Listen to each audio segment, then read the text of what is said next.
नमस्कार, जी बिजनेस पर आपका स्वागत है। आप देख रहे हैं पावर ब्रेकफास्ट। आपके साथ मैं हूं मानसी दवे। हफ्ते का आखिरी कारोबारी सत्र और सबसे पहले विदेशी बाजार के संकेत आपके टीवी स्क्रीन पर लेकर आते हैं। एशियाई बाजार की शुरुआत जो है फिलहाल सुस्ती देखने को मिल रही है। करीब 77 अंकों की बिकवाली 14,854 के स्तर पर।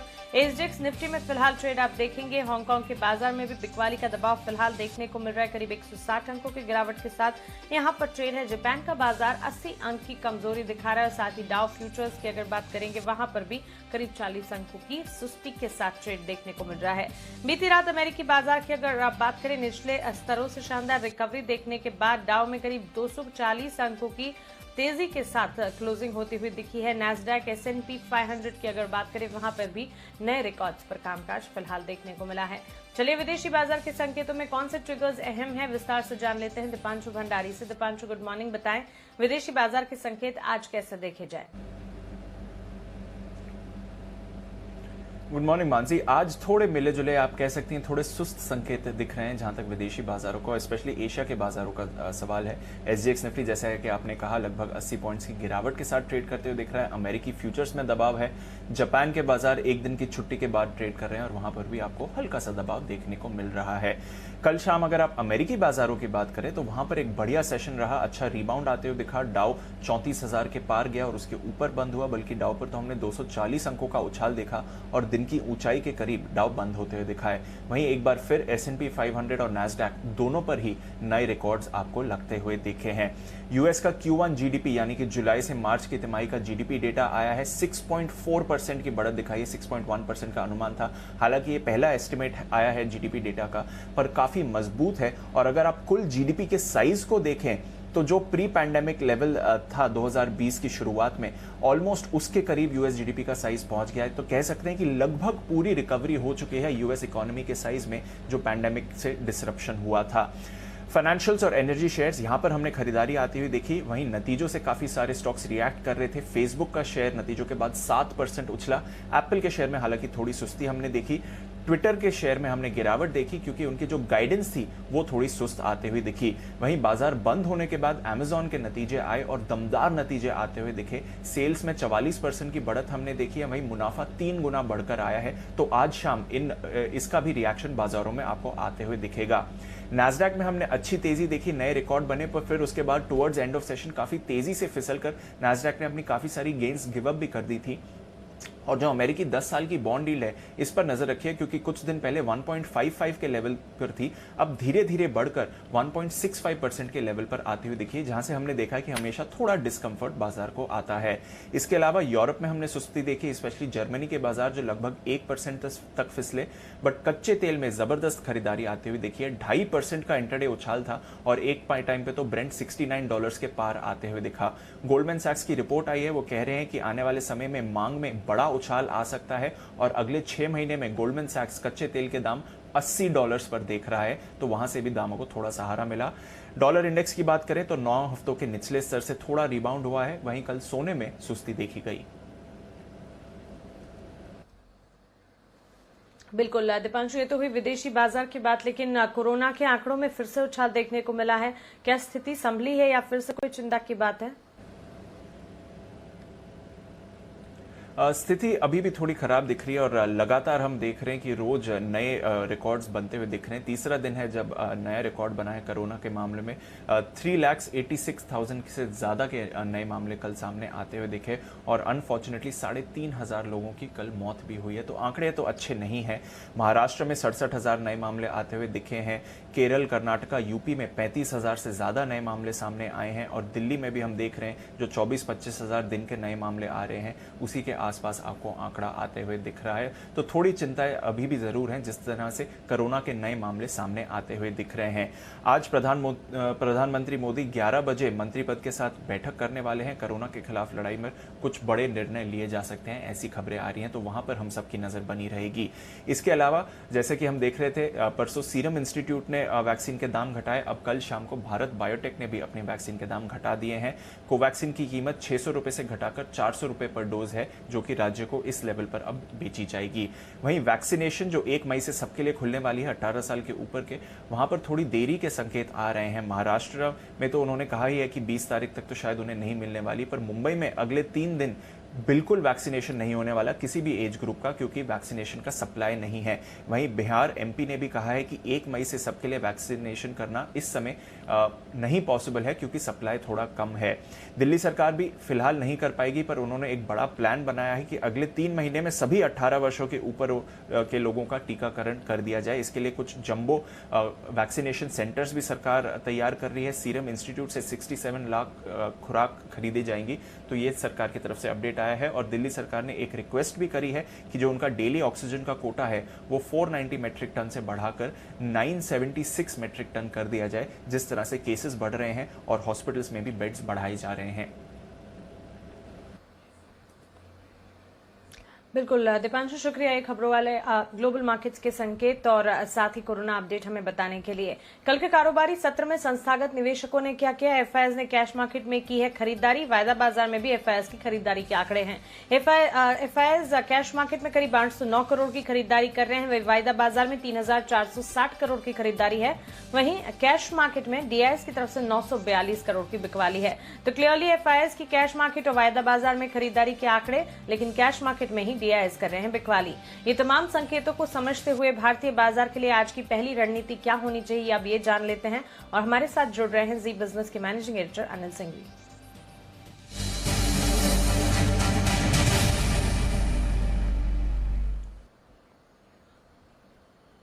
Anil sir, good morning. आज से नई सीरीज की शुरुआत होने जा रही है और विदेशी बाजार के संकेत, साथ ही एफआईएस डीआईएस का एक्शन, कोरोना अपडेट, कैसे समझे सब संकेतों को और भारतीय बाजार पर पहली रणनीति आज फिर क्या होगी?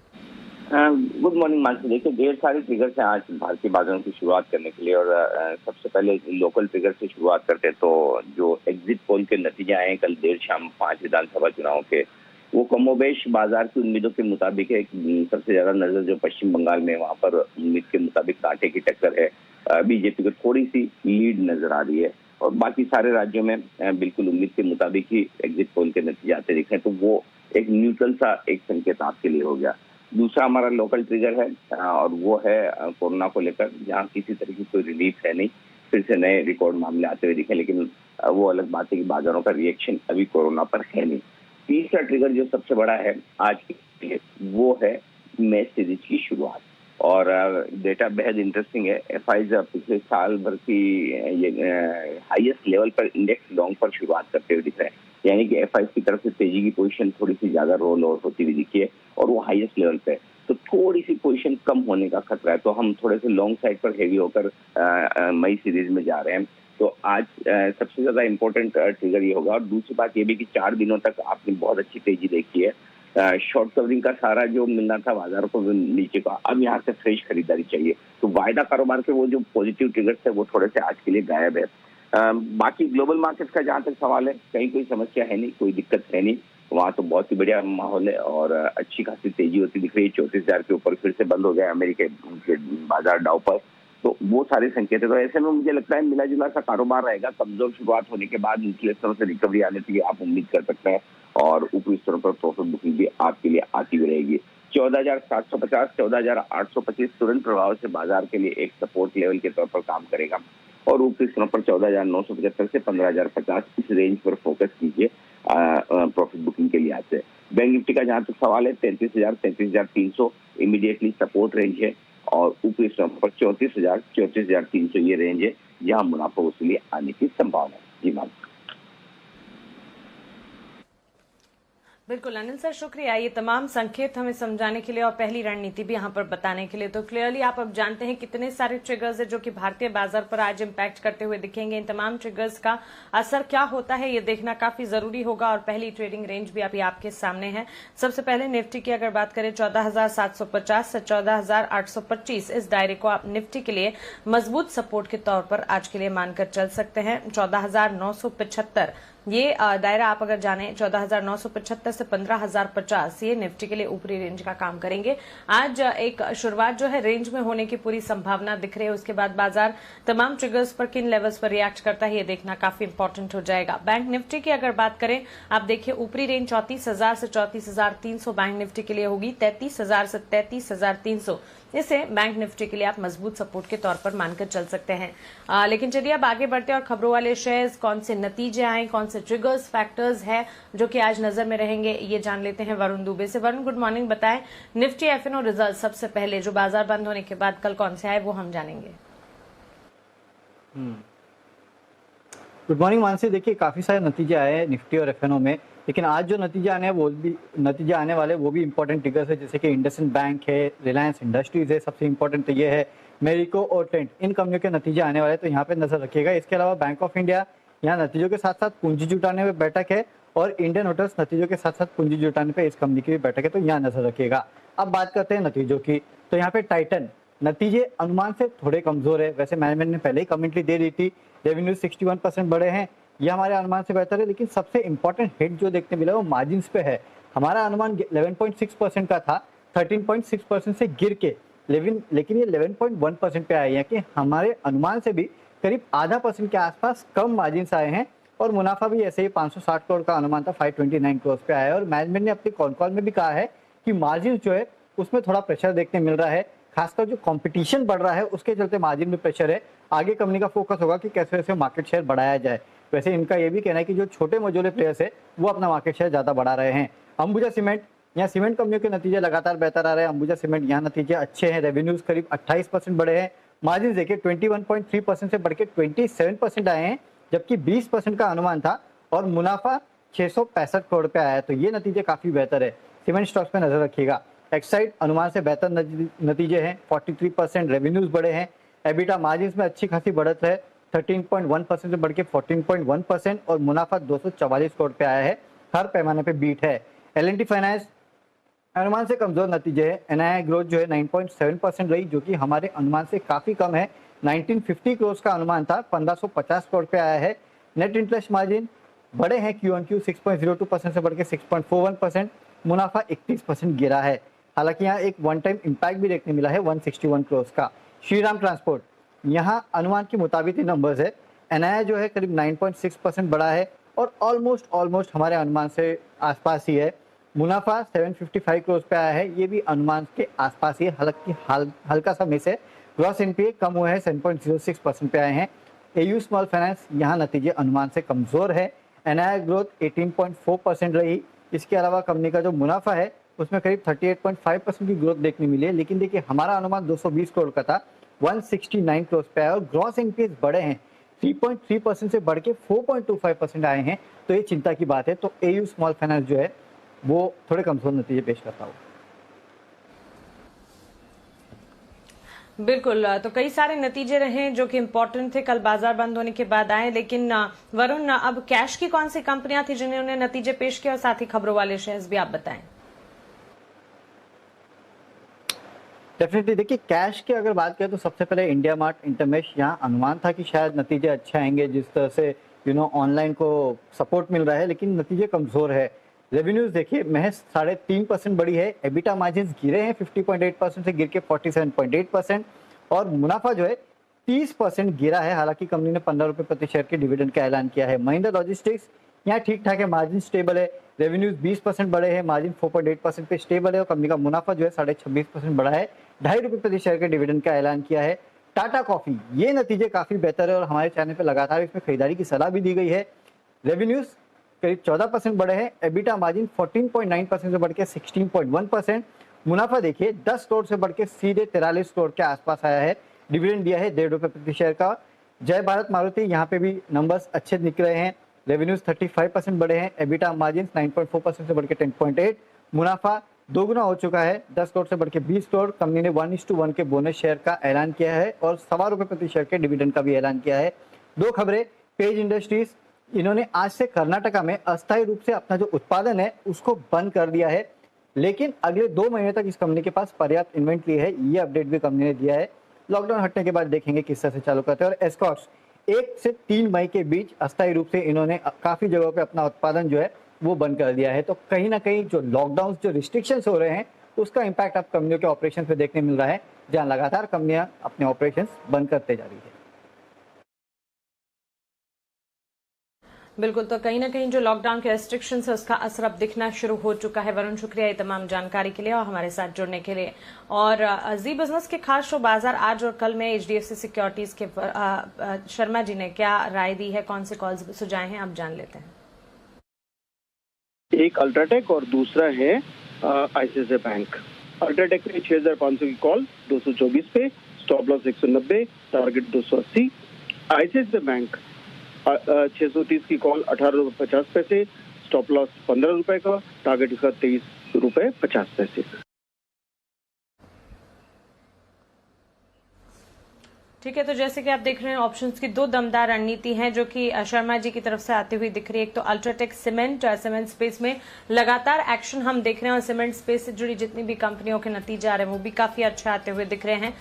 मई की 6500 की कॉल खरीदने की राय, यहाँ पर टारगेट 280 के, 190 का स्टॉप लॉस आपको लगाना होगा। वहीं ICICI बैंक मई की 630 की कॉल खरीदने की राय, 23 रुपए 50 पैसे के टारगेट्स को मानकर चले, 15 रुपए का स्टॉप लॉस लगाइएगा।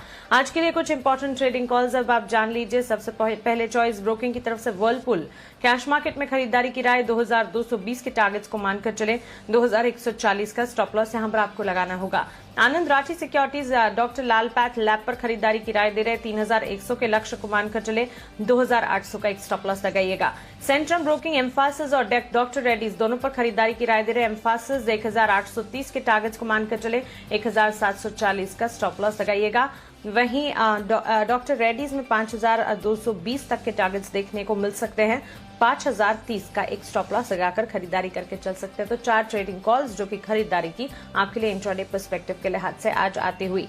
हमारे साथ कोटक सिक्योरिटीज के senior VP equity research Shrikant Chauhan ji अब जुड़ गए हैं। श्रीकांत जी गुड मॉर्निंग, स्वागत है आपका जी बिजनेस पर। नई सीरीज की शुरुआत आज से हम करने जा रहे हैं। आज का सेटअप, आज के बाजार की तस्वीर आपके हिसाब से कैसी होगी? Thank you, good morning Mansi. देखिए, वैसे मार्केट की जो तेजी है वो मुझे लगता है कि बरकरार रहेगी, लेकिन साथ ही साथ हमें ये भी ध्यान रखना है कि मार्केट काफी चल चुका है।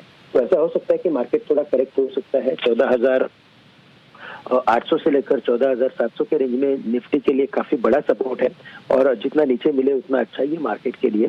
तो 14,700 के करीब के जो सपोर्ट है वहां पे अगर निफ्टी मिलता है तो वहां पे लॉन्ग करके चल सकते हैं। साथ ही साथ बैंक निफ्टी मुझे लगता है कि 33,400 के रेंज में काफी अच्छा सपोर्ट है, वहां पे लॉन्ग करके चल सकते हैं।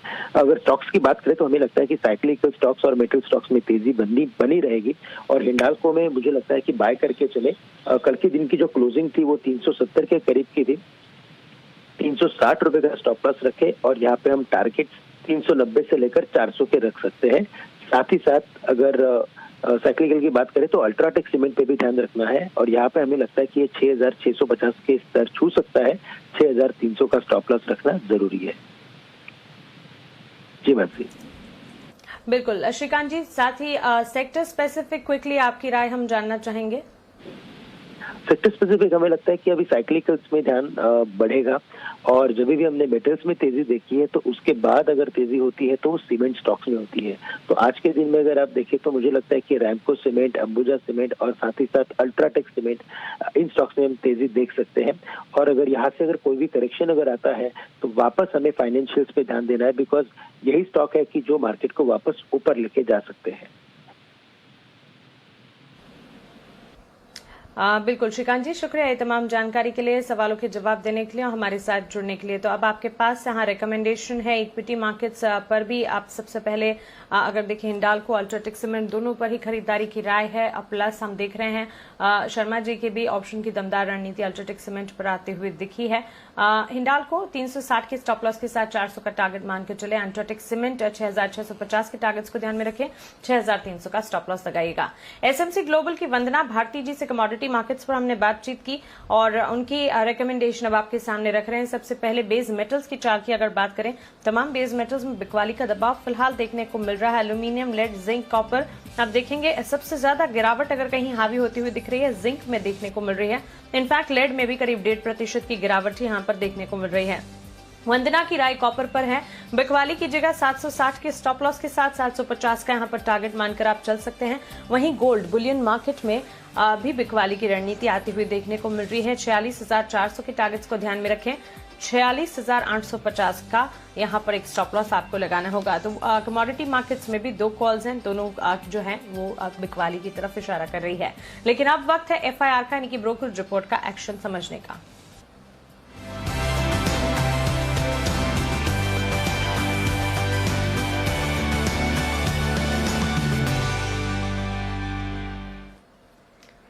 ब्रोकरेज रिपोर्ट्स लेकर सृष्टि शर्मा अब हमारे साथ जुड़ गई हैं। सृष्टि, गुड मॉर्निंग, बताएं। Good morning Mansi. सबसे पहली रिपोर्ट है निफ्टी दिग्गज HUL पे मार्केट आज के दौरान इसके दमदार नतीजे आए थे। CLSA ने खरीदारी की राय बरकरार रखते हुए 2,900 के टारगेट दिए हैं। अनुमान के मुताबिक नतीजे बता रहे हैं आगे चल के मार्केट शेयर में भी गेन देखने को मिल सकता है, पर मार्जिन पे छोटी अवधि में प्रेशर जरूर देखने को मिल सकता है, पर न्यूट्रिशन सेगमेंट से इनके मार्जिन को सहारा मिलते हुए जरूर मिलेगा। दूसरी रिपोर्ट है टाइटन पे। नतीजों के बाद CLSA ने अपनी बिकवाली की राय बरकरार रखी है और मौजूदा भाव से कम 1370 के टारगेट दे रहे हैं। प्रोडक्ट मिक्स इनको पसंद नहीं आया है, जिसके चलते इनके मार्जिन पे दबाव देखने को मिल सकता है आगे चल के, और साथ ही मौजूदा भाव पे इनको वैल्यूएशन भी काफी महंगे लग रहे हैं, जिसके चलते उन्होंने अपनी बिकवाली की राय बरकरार रखी है। अंबुजा सीमेंट अच्छे नतीजों के बाद यहाँ पे मॉर्गन स्टैनली ने ओवरवेट रेटिंग बरकरार रखते हुए 360 के अपने टारगेट मेंटेन रखे हैं। अनुमान के मुताबिक नतीजे आए हैं। खर्चों में कमी के चलते जो इनके नतीजे हैं वो काफी अच्छे नजर आए हैं। साथ ही वॉल्यूम जो है इन लाइन बता रहे हैं और ऑपरेटिंग रेवेन्यू में भी करीब 3% का सुधार देखने को मिला है। और आखिरी रिपोर्ट है श्रीराम ट्रांसपोर्ट फाइनेंस पे, जिससे आज CLSA ने अपने लक्ष्य बढ़ाए हैं। 1450 से लक्ष्य बढ़ा के 1700 के कर दिए हैं। खरीदारी की राय बरकरार रखी है। एसेट क्वालिटी के दम पे काफी मजबूत प्रदर्शन देखने को मिला है। हालांकि दूसरी कोविड लहर के चलते थोड़ा सा असर जरूर देखने को मिलेगा, पर लंबी अवधि में देखें तो उन्होंने अपने मुनाफे के अनुमान को 3 से 4% बढ़ाया है। ब्याज खर्च में कमी के चलते उनके मुनाफे को फायदा जरूर मिलेगा। ओके सृष्टि, शुक्रिया ये ब्रोकरेज रिपोर्ट्स हमें बताने के लिए। और चलिए इसी के साथ पावर ब्रेकफास्ट में फिलहाल इतना ही।